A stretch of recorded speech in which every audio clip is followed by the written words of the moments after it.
नमस्कार दोस्तों, मैं अनिल कुमार शर्मा आपका स्वागत करता हूं Anil Sharma GB YouTube channel पर। अगर आप मेरे इस चैनल अनिल शर्मा जीबी पर पहली बार विजिट कर रहे हो तो आपसे आग्रह है कि आप मेरे इस चैनल अनिल शर्मा जीबी को सब्सक्राइब कर लें ताकि मेरे द्वारा जो भी वीडियो बनाई जाए उसका नोटिफिकेशन आपके पास सबसे पहले पहुँचे और आप मेरे वीडियो को देख सकें। तो आइए शुरू करते हैं आज के महत्वपूर्ण जानकारियों के साथ। तो सबसे बड़ी जानकारी ये है कि बिहार के हम पार्टी के अध्यक्ष श्री जीतन राम मांझी द्वारा कहा गया है कि बिहार सरकार बिहार के युवाओं का बेड़ा गर्क कर रही है। उनका इशारा इस ओर था कि बिहार सरकार द्वारा जब बीपीएससी के माध्यम से शिक्षक बहाली शुरू की गई थी उस समय बिहार सरकार द्वारा डोमिसाइल की नीति जो है लागू थी। यानी कहने का मतलब ये है कि उस समय सिर्फ बिहार के ही अभ्यर्थी इस परीक्षा में शामिल हो सकते थे। अगर यही नीति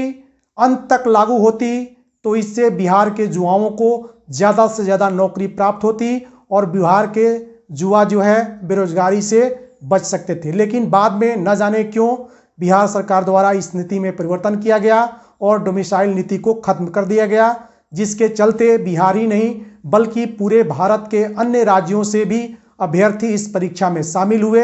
जिसका खामियाजा बिहार के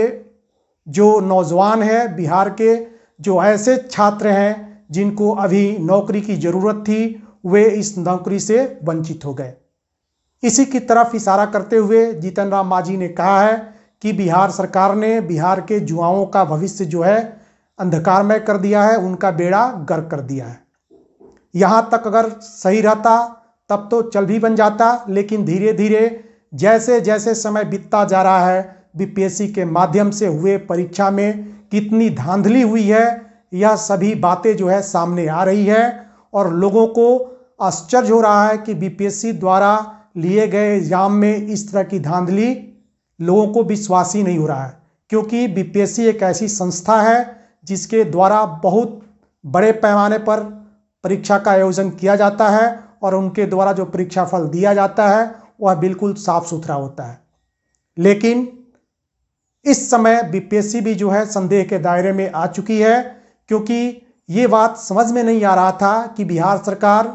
शिक्षकों की बहाली होने के बाद उनके रिजल्ट को लेकर के इतनी उतावली क्यों थी। बिहार सरकार द्वारा इतनी जल्दीबाजी में बीपीएससी को यह आदेशित करना कि आप जल्द से जल्द बिहार में हुए शिक्षकों की बहाली का परीक्षा फल जो है प्रकाशित कीजिए, यह समझ से इसी का परिणाम है कि ऐसे बहुत सारे अभ्यर्थी जिनका डॉक्यूमेंट्स वेरिफिकेशन के समय उन्होंने फर्जी जो है सर्टिफिकेट लगाया था वह पकड़ में नहीं आया और उनको कहीं ना कहीं जो है नियुक्ति पत्र दे दिया गया। ऐसा ही एक मामला एक ऐसे महिला के साथ आया है जिनका नाम जो है मैं इस वीडियो में नहीं लेना चाहता हूं, लेकिन वह जो है 11वीं और 12वीं के लिए जो है फॉर्म अप्लाई की थी और उसमें ये ज़रूरी था कि उनके पास सीटेट का प्रमाण पत्र जो है होना चाहिए। लेकिन डॉक्यूमेंट्स वेरिफिकेशन में जब से सीटेट का प्रमाण पत्र मांगा गया तो उनके पास सीटेट का प्रमाण पत्र नहीं था, जिसके चलते डॉक्यूमेंट्स वेरिफिकेशन में लगे कर्मचारियों द्वारा वहां अंकित कर दिया गया कि इनके पास सीटेट का डॉक्यूमेंट्स नहीं है। आश्चर्य की बात यह है कि उनको प्रमाण पत्र न रहते हुए भी मधुबनी जिले में उनको जो है शिक्षक के रूप में बहाल कर लिया गया। यह सबसे बड़ी जो है लापरवाही है और इस तरह का आरोप बहुत सारे अभ्यर्थियों द्वारा लगाया जा रहा है। अब ऐसा लग रहा है कि इस एग्ज़ाम को लेकर के अभ्यर्थी जो है आंदोलन करने के मूड में आ गए हैं, या फिर इस बहाली पर रोक लगना या इस बहाली पर जो है रोक लग सकता है। पुनः जो है इसका रिजल्ट नए सिरे से प्रकाशित किया जा सकता है, लेकिन यह भविष्य की बात है। आगे क्या होगा इस पर अभी हम कुछ नहीं कह सकते, लेकिन जिस तरह से अभ्यर्थियों द्वारा या अन्य तरह के मामले सामने आ रहे हैं, निश्चित रूप में कहीं ना कहीं कुछ तो गड़बड़ हुआ है। और आगे बढ़ते हैं और देखते हैं कि अगला सबसे महत्वपूर्ण समाचार क्या है। तो अगला सबसे महत्वपूर्ण समाचार यह है कि बहुत सारे ऐसे विद्यार्थी हैं जिनके द्वारा यह मांग की जा रही है कि बीपीएससी बहाली में जो नियोजित शिक्षक शामिल हुए थे उनको जो है बीपीएससी के परीक्षा फल से अलग कर दिया जाए, यानी उनके परीक्षा फल पर रोक लगा दिया जाए, जो कि कहीं से भी उचित नहीं कहा जा सकता। ऐसे लोगों पर आप जो है बिल्कुल विश्वास मत कीजिए, यह आपको भ्रमित करने वाला एक समाचार है। हालांकि संगठनों द्वारा यह भी मांग किया जा रहा है कि जितने भी नियोजित शिक्षक हैं उनको इस परीक्षा से अलग कर इनके लिए जो विशिष्ट परीक्षा का आयोजन किया जाएगा या जो इनके लिए परीक्षा का आयोजन किया जाएगा उनमें इनको शामिल किया जाए। इस तरह से अन्य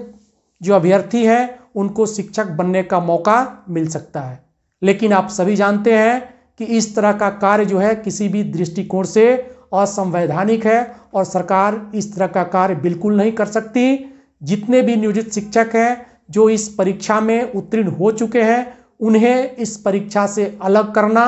बिल्कुल भी न्यायोचित नहीं है और यह कभी हो नहीं सकता है, क्योंकि आप जानते हैं कि जितने भी नियोजित शिक्षक हैं जिन्होंने बीपीएससी के माध्यम से इस परीक्षा में सफलता प्राप्त की है वह बेचारे वैसे ही जो है दो राहे पर खड़े हैं। उनको समझ में नहीं आ रहा है कि हम नए विद्यालय में अपना योगदान करें या फिर जो है पूर्व के विद्यालय में रह जाए। अगर वो नए विद्यालय में योगदान करते हैं तो उनके साथ ऐसी ऐसी शर्तें जोड़ दी गई हैं जिसको देख करके वह नए विद्यालय में योगदान करना नहीं चाह रहे हैं, क्योंकि उनको अपने मूल विद्यालय से या अपने गृह जिले से बहुत दूर जो है ग्रामीण क्षेत्रों में उनकी नियुक्ति की जा रही है, जो कि कहीं से भी न्यायोचित नहीं है। अगर सरकार को उनको अगर योगदान ही कराना है तो मूल विद्यालय में कराए या फिर जो है उनके ज़िले में ही जो है उनका योगदान होना चाहिए, ताकि सरकार अपना काम भी कर सके और ऐसे अभ्यर्थियों को किसी तरह का जो है नुकसान न हो, किसी तरह की मानसिक परेशानी न हो। यह सबसे बेहतर तरीका हो सकता है। लेकिन सरकार का आदेश है, वो जो चाहे वह कर सकती है। और आगे बढ़ते हैं और देख लेते हैं कि आगे जो है मुख्य समाचार या मुख्य जो खबरें जो निकल करके आ रही हैं वह क्या है। तो आप सभी जानते हैं कि दुर्गा पूजा को लेकर के बिहार के सभी कार्यालय, इन दुर्गा पूजा के समापन के बाद सभी कार्यालय खुल चुके हैं। यहाँ तक कि सचिवालय में भी कार्य होना शुरू हो गया है और सचिवालय से जो प्राप्त जानकारी हो रही है वह यह है कि विशिष्ट शिक्षक नियमावली की जगह पर जो नियोजित शिक्षक है उनके लिए नियमावली जो है बहुत तीव्र गति से उस पर कार्य चल रहा है, उसमें संशोधन हो रहा है, क्योंकि बिहार सरकार की यह प्रथम प्राथमिकता अब हो गई है कि बिहार के जितने भी नियोजित शिक्षक हैं उनको राज्यकर्मी का दर्जा दिया जाए। क्योंकि बिहार सरकार ने यहाँ जो सोच करके जो अपना प्लान करके आगे बढ़ा था वह सारी प्लानिंग जो है फेल हो चुकी है। सारे बिहार के नौजवान बिहार सरकार से इस समय आक्रोशित है। अब सिर्फ बिहार सरकार को बिहार के नियोजित शिक्षक ही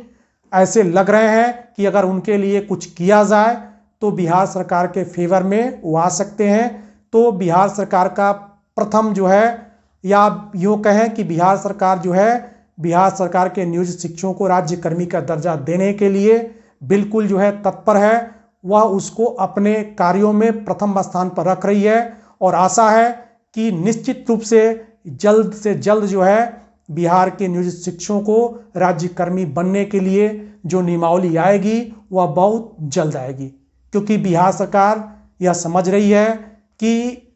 6 नवंबर से विधानमंडल का सत्र जो है शुरू होने वाला है। अगर इसके पहले हम नियमावली ला करके कुछ ऐसा नियोजित शिक्षकों के बारे में नहीं करते हैं तो निश्चित रूप से विधानमंडल सत्र में बिहार सरकार का फजीहत होना निश्चित है और वहाँ बिहार सरकार चारों तरफ से घिरी हुई अपने आप को महसूस करेगी। क्योंकि एक तरफ जो बीपीएससी के माध्यम से जो परीक्षा हुआ है उसमें कैसे कैसे आरोप जो है लगाए जा रहे हैं यह सभी को मालूम है, और दूसरी तरफ नियोजित शिक्षक इस बात को लेकर के आक्रोशित हैं कि बिहार सरकार द्वारा जो नियमावली लाई जा रही है वो शर्त जो है बिहार के नियोजित शिक्षकों को मान्य नहीं है। तो निश्चित रूप से आप घबराइए मत, बहुत जल्द से जल्द जो है ऐसी नियमावली आएगी जो नियोजित शिक्षकों के अनुकूल होगी और नियोजित शिक्षक इस नियमावली के माध्यम से राज्यकर्मी का दर्जा प्राप्त कर सकते हैं। अगला प्रश्न जो है कुछ हमारे सब्सक्राइबरों द्वारा पूछा गया था कि माध्यमिक विद्यालयों में प्रमोशन कैसे होता है। तो आप ये समझ लें कि अगर आप प्राथमिक से माध्यमिक में जा रहे हैं तो वहाँ आपका प्रमोशन इतना जल्दी नहीं हो सकता है। इसके लिए आपको वहाँ पर कम से कम 8 साल की सेवा जो है देनी पड़ेगी, या फिर वैसे नियोजित शिक्षक जिनकी बहाली डायरेक्ट माध्यमिक शिक्षक के रूप में हो रही है, उन्हें भी प्रमोशन का लाभ तभी मिल सकता है जब उनकी सेवा 8 साल की पूरी हो जाए और प्रधानाध्यापक के पद पर बिहार सरकार द्वारा एग्जाम के माध्यम से उस सीट को भरा जा रहा है। तो आप निश्चिंत रहिए, आपको प्रमोशन तभी मिलेगा जब आप 8 साल की सेवा अवधि पूर्ण कर लेंगे। इसके पहले आपको किसी प्रकार का प्रमोशन मिलने नहीं जा रहा है।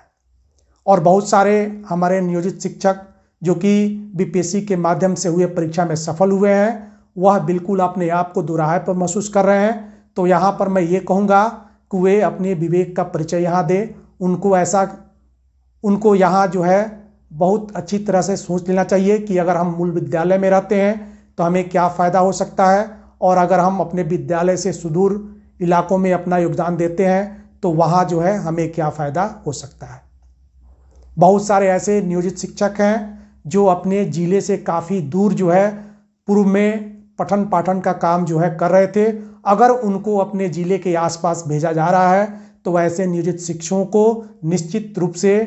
अपना योगदान देना चाहिए, लेकिन उनको हमेशा ये ध्यान रखना चाहिए कि अगर आप नए विद्यालय में योगदान करते हैं तो आपको वेतन संरक्षण का लाभ तत्काल नहीं मिल रहा है, लेकिन